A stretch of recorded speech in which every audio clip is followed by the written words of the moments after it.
संघ से जुड़े हुए लगभग मुझे 2.5 पौने 3 साल हो गए हैं। जब से अपनी क्षमता के अनुसार काम कर रहे हैं। आज मुझे गोल्डन रूल 1 पर बोलने का अवसर दिया गया है। तो सबसे पहले मैं सभी जो हमारे गोल्डन नियम हैं, रूल्स हैं, उनका नाम बता देता हूँ शॉर्ट रूप में। सबसे पहला है केवल श्रवण। इस पे हम विस्तृत चर्चा इसके बाद करेंगे। दूसरा नियम है इसका, चंदा कभी नहीं। जैसे कि संगठनों में हमें देखने को मिलता है, संगठन ये चंदे की वजह से चल रहे हैं, पद प्रतिष्ठा की वजह से चल रहे हैं। जाति अभ्यास कभी नहीं। ये जाति के कारण हमारे पे अत्याचार होते हैं, तो इनका भी ये नियम बनाया गया है कि जाति का अभ्यास हमारे यहाँ कभी किया नहीं जाएगा, हम केवल श्रमण हैं। चौथा है संघवाद। हम शुरू में संघ में ही रहते थे, लेकिन संघ से टूटकर संगठनों में बंट गए। इसका ये नियम बनाया गया है, फिर से हम संघ में आने की कोशिश में हैं। पांचवा है पद प्रतिष्ठा मंच माला कभी नहीं। ये ये शब्द संगठनों से उत्पादित हुए हैं या उत्पन्न हुए हैं, उनके कारण हम अलग अलग संगठनों में बिखरे हुए हैं। छठा है पंजीकरण कभी नहीं। जैसा कि बताया कि चंदा कभी नहीं, जब संघ के पास कोई पैसा ही नहीं है या कोई संपत्ति नहीं है तो पंजीकरण की आवश्यकता ही नहीं है। सातवां है संगादि से सबसे ऊपर। या कोई भी नियम बनाया जाता है, किसी एक व्यक्ति का नहीं चलता है।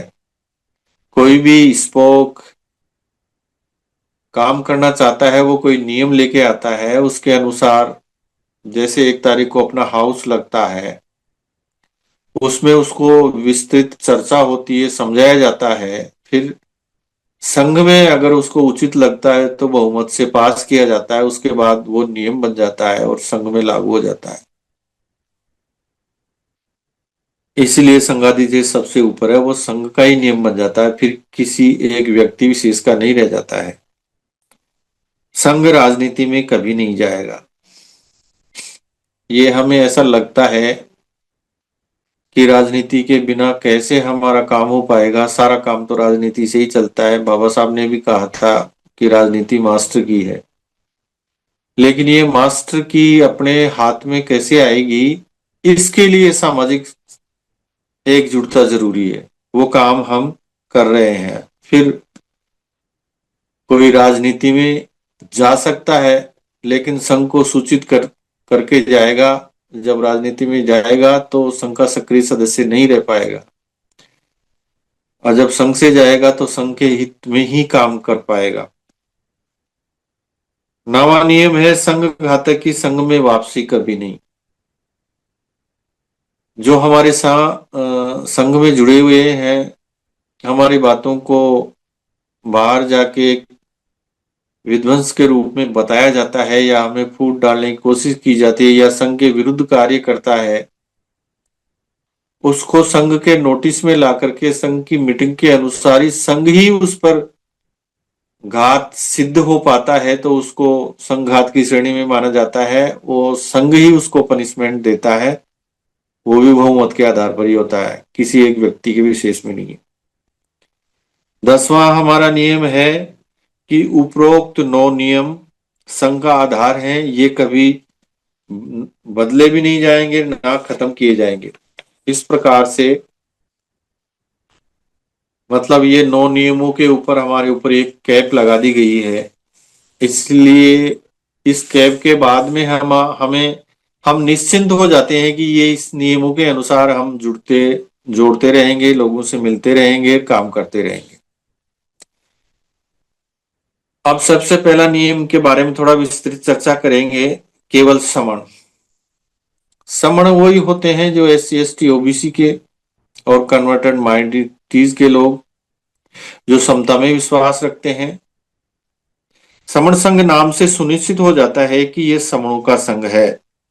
इसमें समणों के अतिरिक्त किसी और की तनिक भी भागीदारी नहीं हो सकती है। यह बुद्ध का भिक्खु संघ नहीं है, यानी यह किसी एक धर्म विशेष का नहीं है, यह विस्तृत है। सभी धर्मों के लोग इसमें मिले हुए हैं। जहां हर समण व ममण के लिए जहां हर समण व ममण के लिए प्रवेश था। जैसे पुराना इतिहास देखें, भिक्खु संघ में सब थे लोग। यह शुद्ध रूप से समण लोगों के लाभ के लिए संघ है। अन्य का इसमें कोई काम ही नहीं है, क्योंकि उसकी विचारधारा यहाँ अपनाई नहीं जाती है। वो अपनी विचारधारा से बिल्कुल उलट चलता है। जब भी कोई सभा सम्मेलन संगीति होती है, तब इसमें यह सुनिश्चित किया जाता है कि सभी समण ही हो। यदि समण के अतिरिक्त कोई अन्य होता है, तब उसे वहां से अपना स्थान छोड़ना हो जाता है।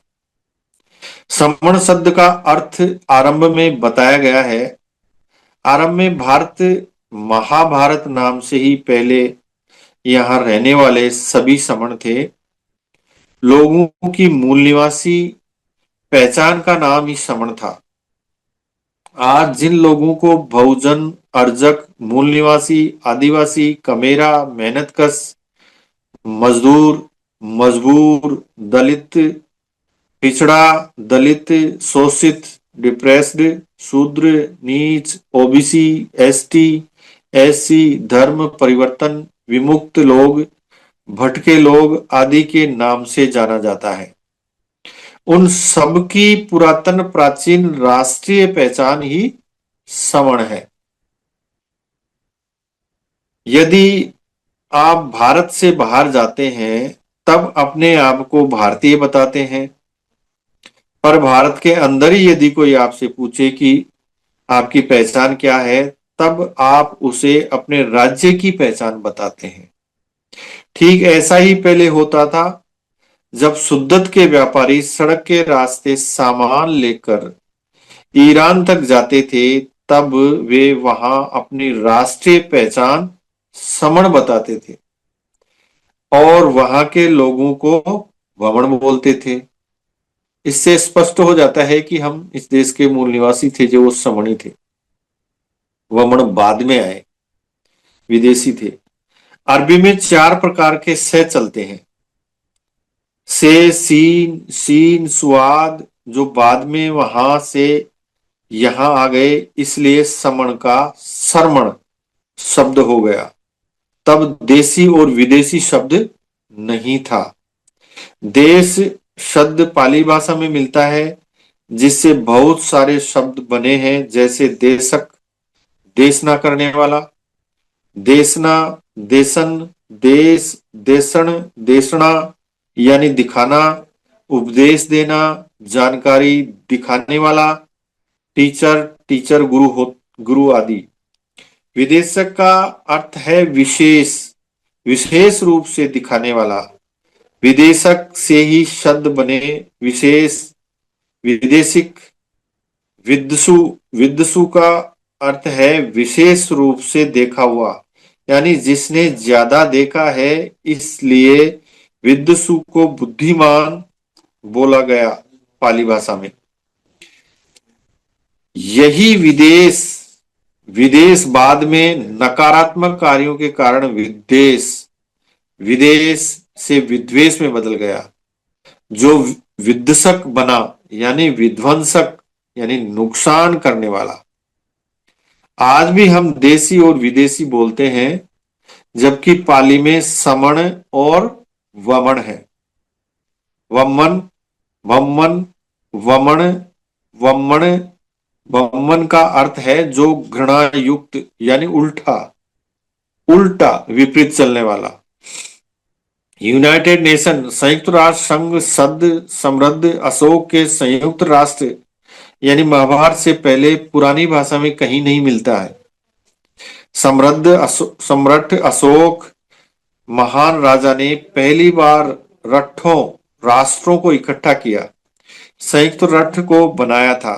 संयुक्त राष्ट्र का नाम 16 महाजनपदों को मिलाकर बुद्ध की आभा में रत रहने के कारण महान आभा रथ बुद्ध के नाम पर आ आभा रथ पड़ा, जो बाद में आ खत्म होने के बाद भारत यानी भारत और महाजनपदों के नाम से महा लेने के कारण महाभारत से महाभारत हुआ। फिर ईरान, अफगानिस्तान, पाकिस्तान, बांग्लादेश, नेपाल, बर्मा, भूटान, तिब्बत, सिंहल यानी श्रीलंका आदि राज्यों के जाने से महाभारत से केवल भारत रह गया और महाभारत शब्द का अर्थ बदलकर प्रसारित किया गया। समण संघ वही पुरातन समणों का संघ है।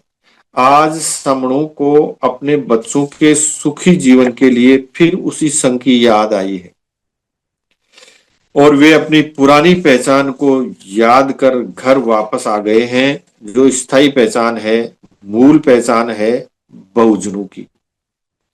जहां पहले ना जाति थी, ना धर्म था, ना कोई बाहरी भाषा थी, ना कर्मकांड थे, ना आडंबर थे, ना मंदिर मस्जिद गिरजाघर थे, ना वम्मन यानी रंगभेद भी नहीं था, ना चोरी थी, ना व्यभिचार था, ना हत्या थी, ना ही झूठ चपाट, नशा शराबखोरी, ना ब्याजखोरी, ना सामंतवाद और ना ही कोई अत्याचार की घटना का जिक्र मिलता है। अगर आप समण हैं, जन्मजात समण हैं, तब आप इसे आजीवन जन्मजात सदस्य हैं। यह आपका जन्मजात अधिकार है। यदि आपने समणों के बाहर शादी की है, मतलब बमनों से, तब आप समण संघ के सक्रिय सदस्य नहीं बन सकते हैं। आप साधारण सदस्य रह सकते हैं यदि समण संघ सदन को कोई आपत्ति ना हो तब। बाबा साहब डॉक्टर अंबेडकर ने इंटरकास्ट यानी अंतरजातीय शादी की।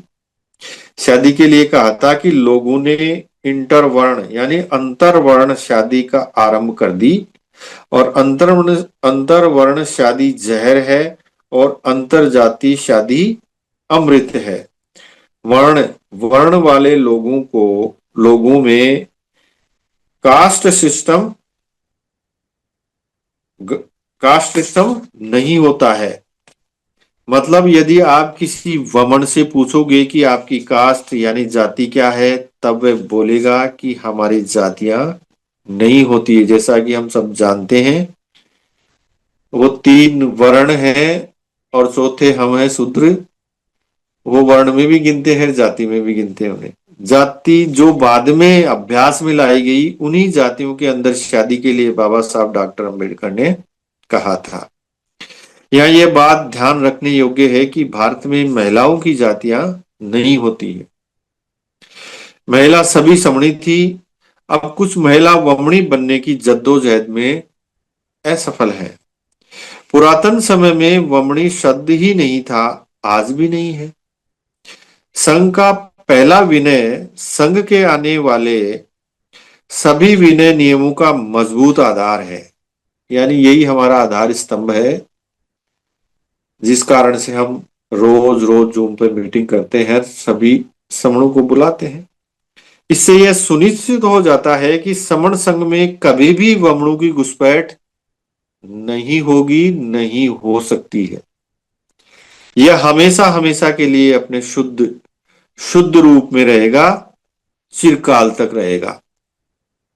आपने देखा होगा कि यहूदी अपने संघ में यहूदी के अतिरिक्त किसी को शामिल नहीं करते। ईसाई, मुस्लिम, सिख, पारसी, जैन, बौद्ध भी अपने संघ में किसी को शामिल नहीं करते। ये सभी बाद के संघ हैं जो धार्मिक संघ कहलाते हैं। पर समण संघ धार्मिक संघ नहीं है, यह सामाजिक संघ है। समाज के हर समण का संघ है। धर्म की सीमाएं होती हैं, लेकिन सामाजिक कोई भी संघ होता है, ये विश्वव्यापी भी हो सकता है, इसकी कोई सीमाएं नहीं होती है। समणों को सुरक्षित रखने का संघ देश प्रेमियों का संघ है। बहुत से लोग जो पहले समण थे पर वे अपने अपने कारणों से वमनों की पहचान को अपना चुके हैं। वे समण संघ में दावा पेश करेंगे कि वे समण हैं, इसके लिए पुरानी भाषा, किताब आदि का सबूत पेश करेंगे। ऐसे लोग जो पहले ही समण घात कर चुके हैं वे दोबारा भी समण घात ही करेंगे। ऐसे लोगों के लिए समण संघ में कोई स्थान नहीं है। समण संघ केवल समणों के लिए है। वे समण जो ना झुके, ना टूटे, ना बदले, ना मैदान छोड़कर भागे, ना घबराए, ना कभी हार स्वीकार किए। उनमें से कुछ समण आज शुद्ध समण से शुद्ध समण, शूद्र समण और शूद्र के नाम से जाने जाते हैं। मेरे इस वक्तव्य में अगर कोई गलती हो गई हो तो संघ मुझे माफ करे, संघ मुझे माफ करे, संघ मुझे माफ करे। संघम नमामि, संघम नमामि, सभी को संघम नमामि।